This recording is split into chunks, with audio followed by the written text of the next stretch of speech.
High in the sky lives a tiny raindrop. What is it waiting for? A raindrop lives in a cloud. What kind? A tiny raindrop lives inside a soft gray cloud. Where exactly? High in the sky, a tiny raindrop lives inside a soft gray cloud. Doing what?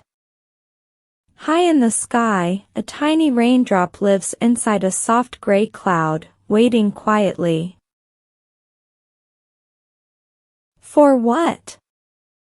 High in the sky, a tiny raindrop lives inside a soft gray cloud, waiting quietly for its big journey to begin.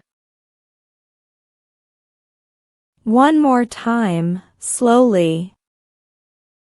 High in the sky, a tiny raindrop lives inside a soft gray cloud, waiting quietly for its big journey to begin. And now, naturally. High in the sky, a tiny raindrop lives inside a soft gray cloud, waiting quietly for its big journey to begin. Your turn. The raindrop waits in the cloud. What makes it finally fall?